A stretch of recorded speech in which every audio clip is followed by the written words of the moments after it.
I actually run the experience strategy department at MadPow. I'm vice president of experience strategy.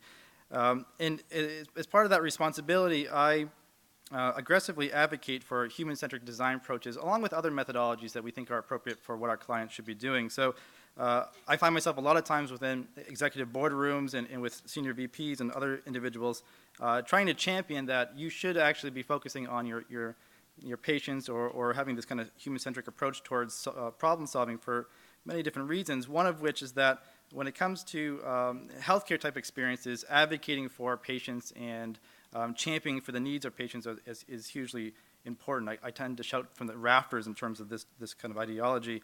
But with that comes some nuances in terms of the methodologies and things that I'm trying to describe.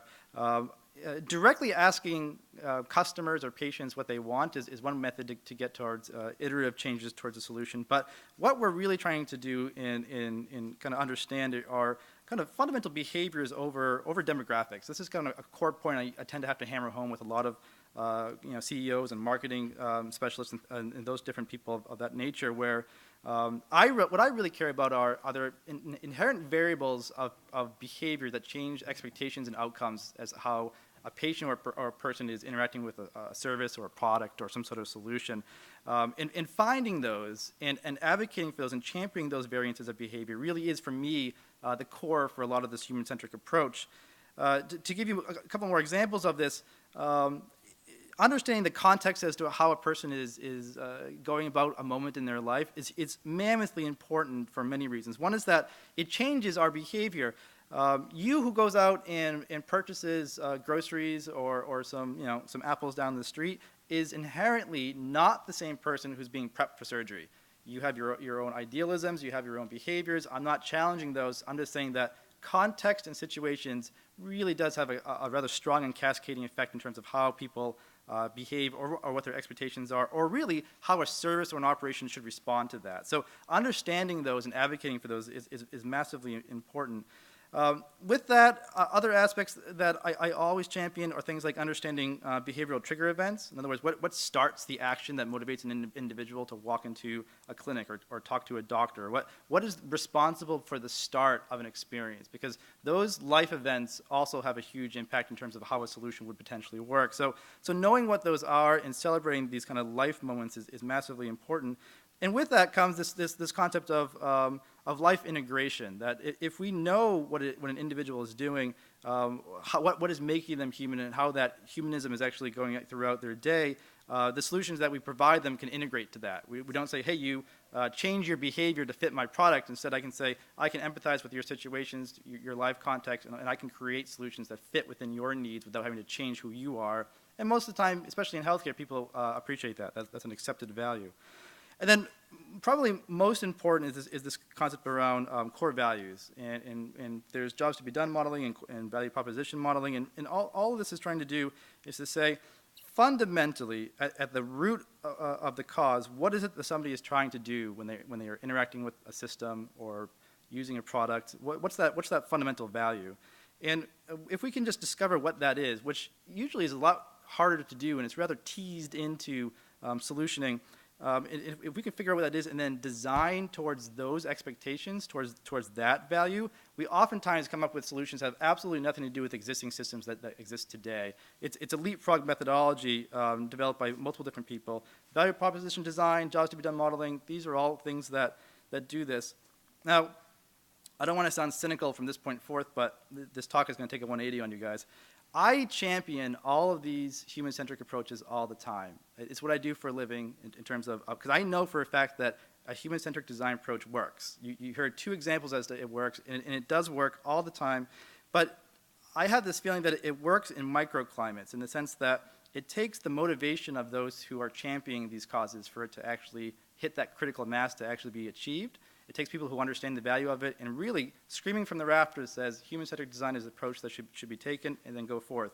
If we look at the scale and the complexity of the healthcare industry, I don't see that there's actually there's enough champions out there that the entire system can then say, we understand that human-centric approach is appropriate, therefore as a system, as complicated as the healthcare system is in the United States, 6,000 hospitals, 10,000 clinics, 197,000 doctors, 38.2 million patients last year. I mean, this is enormous, right? How do we get a system of that scale at the same time to be like, oh, okay, human-centric design, having the patient be first and foremost in terms of what we do, that's important.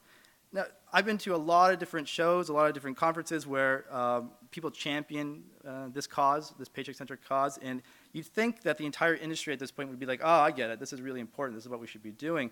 But I'm not sure if that's true. Even with the scale of the number of firms out there, I mean, this is just an example of 760 digital health startups that all, in one shape or form, are saying human-centric approach is important. That's the root cause as to how we create our solutions.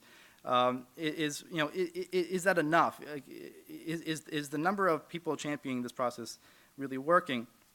Now, I myself are out in the field a lot. I visit hospitals, and part of what I do is actually a lot of the research side of what is existing within these patient experiences and are they working or not. So if you were to put your ear to the railing or to the train track, so to speak, of the system as a whole, is this working? Is human-centric design making change? And it absolutely, positively is in microclimates, and those who are championing the cause and then making that it's happening. But the system as a whole, I don't see yet actually saying, we get it, we're going to go that direction.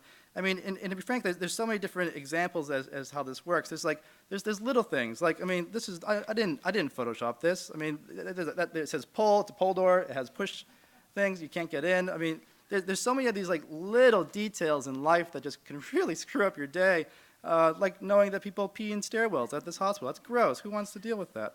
And then, like, there's small failures, and then there's epic fails, like wheeling a metal-based gurney in front of a 6 gigawatt MRI machine. You don't do that.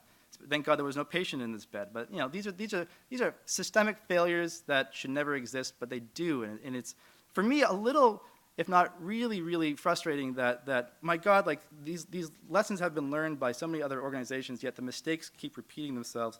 And it comes down to really, the core of patient experience and what is being involved. Do a Google search of images of people sleeping in waiting rooms in hospitals. There's like 8 million versions of this, where like it's like the park bench model in like New York City, where they put railings there so that the homeless people wouldn't sleep there because they don't want that model. In this case, we know people are going to be sleeping in waiting rooms, yet we do the same park bench model with armrests. So you see kind of sad situations like this one, and I, having visited many hospitals, see these type of situations where no one's designed the waiting room experience for the long term. Everyone just assumes you're going to be there for a couple hours. Most of the time, in bad circumstances, you could be there for days. So, I mean, what this really comes down to for me is why on earth is the healthcare system not learning from their mistakes? In the sense that one organization will go through the very in-depth process of becoming or attempting to become patient-centric or human-centric, then say, I've learned all these different lessons. I've invested the enormous amount of time and energy it takes to become empathetic and to know all these little situations. And there are a million micro experiences that exist within a clinical environment or a healthcare environment that needs to be fixed or adjusted to be empathetic towards a patient and actually move the marker, so to speak, in terms of improvement. But once that one organization does that, the next organization kind of starts from scratch all over again. It's not like the first organization says, hey, I made all these learnings and all these great ideas. Now I'm going to go ahead and just hand it over to my competitor and then repeat the process. It's like these little competitive micro climates of competition where the investment is made, and you'll hear all these different organizations say, we made the investment, we made these changes, but the system as a whole doesn't actually gain anything from that investment. That one organization may become a little bit more patient-centric, but maybe not another organization. Now, I'm not the first person to make this observation, because there are specific institutes that have been kind of built around the idea of, oh man, no one's sharing the wealth here of empathy and understanding. The Brill Institute being one of them, Association for Patient Experience. This is supported by Cleveland Clinic. One that I work with a lot is the Center for Healthcare Design, and specifically within this, there's a subgroup called the Pebble Group, which basically exists for this exact reason, to say, do not make the same mistake that these guys made. I will get that information about that mistake. We'll tell you all about it. Don't put crash doors swinging the wrong direction in a trauma bay. Have them swing out. It's little things like that. Or like, where do you put a crash cart so nobody trips over it? Like, literally, that's the kind of information you can find on a Pebble site, so that you as a provider or a patient don't make the same mistakes twice. This information is out there. It's not free, but it's almost free. Why on earth are most healthcare facilities not using it? This has been around for over 7 years now, and at this point, I'm like, why is this not a community effort? And why I get frustrated from this is specifically because my background wasn't originally in experience strategy and service design. I was an architect.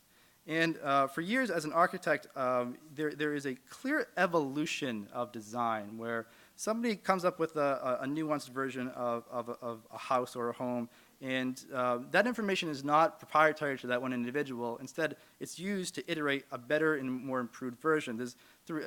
Architecture's been around for millennial at this point, and you can see a clear path of progression and sharing and evolution, both in process and detail and design, where there isn't this kind of microclimates of spikes of innovation and then kind of the dark ages up and then a repeat to the same process. It follows a rather linear pattern where, because of something within the system, one person can evolve and learn the next step, or one generation can build off of the next generation. In this case, it takes thousands of years for architecture. In this generation, things happen monthly or weekly, not in generations of a human person's life. But still, the model is there of proof that with evolution of processes and in focus comes overall a group benefit, right? Architecture is so much more advanced in terms of technologies and methodologies and technology being used in process, and all these things have a huge amount of value to it. And I'm thinking, well, why did it work so well for 3,000 years for architecture, but for the past 20 years, it's been an absolute failure in the healthcare industry in terms of this ability to share and to kind of celebrate innovation and then build on that for the next, instead of this kind of repeat over and over again of failure and then eventual attempts at improvement. And I think one part of this has to do with the fact that architecture exists within prescriptive standards. And as an example of that is that it isn't a theory, like this kind of high-level notions of, this is how you should talk to your patients or things of that nature. It's very, very prescriptive in terms of standards. As an example, you can go to any Barnes & Nobles or Amazon right now, and you can buy architectural graphic standards. There's like 5 or 6 different renditions of this out today. But within there is, almost jokingly, the culmination of genius of all architects for the past 2,000 years, where they've all over time said, if I'm going to have a toilet, I'm not going to kitty corner it in the corner. Or if I'm going to have a swing door, I'm going to make sure there's at least 3 more inches of clearance so nobody bashes their fingers. Or if I'm going to have a counter, I'm going to make sure it's deep enough to do X, Y, and Z, but still have the ability to reach up and grab a shelf, right? Somebody went through that trouble of figuring out things like human factor design or technology or integrations and all those things. And then it's shared. It's actually prescriptively said, we think that this is a solution. You don't have to look at this and say this is the only way of doing it, but go ahead and learn from 3,000 years of architecture and figure out, here's where you can start from. Don't start from scratch when it comes to things like building a counter or a cabinet or building a doorway. And these are just random examples of a 1,000-page book where it's all trying to get, for that one reason, to have people not start from scratch. Now, I think that there's proof in prescriptive standards as well. Again, a little bit more of an architectural example, but Green Building Council, this existed for the longest time as simply kind of high-level prescriptive standards as to what we think would be considered a sustainable building. And over time, it evolved into structured standards and eventually government-based standards, and then now it's its own classification system. And that was an evolution designed specifically so that people did not start from scratch and say, okay, my building is going to be green, your building is going to be green. How do we actually define that? What are the metrics for that success? I think that same level of metrics could exist within healthcare, that prescriptive standards of some sort when it comes to patient experiences could somehow have the ability to start organizations not from zero or from scratch, but to say, here are at least baseline elements of patient experience that potentially could start this overall process. Now, I don't have actual big kind of announcements to make that I've somehow figured out how to define prescriptive standards for patient experiences. This is more of a call to action than anything, but I'm fairly certain that there's some method in some way out there where we could say, if you're going to check somebody in for a procedure, there's some baseline things you should probably do. There's probably a lot of things you shouldn't do. And some of those could be process-related, some of them could be just pure human and emotional value, but no one has that right now. No one has that slate etched in stone tablet that says, thou shall not be a jerk to somebody who's about to go into serious surgery. And as simple as that, I think that level of standard could potentially exist. I have a stop sign, which is good because this is my last slide. So I have a website. That's it. I bought a URL a couple weeks ago. There's nothing on it. I have absolutely no idea as to how I will somehow champion this idea of creating patient standards. But I think that this has been my personal call to action, at least for this month, to see what happens here, is to actually try to start to define this. Are there a way to communicate experience standards in a way that is prescriptive enough where any organization can see this and say, I don't have to start from zero. I can actually start from this level, this baseline, and then improve from there. Thanks, guys.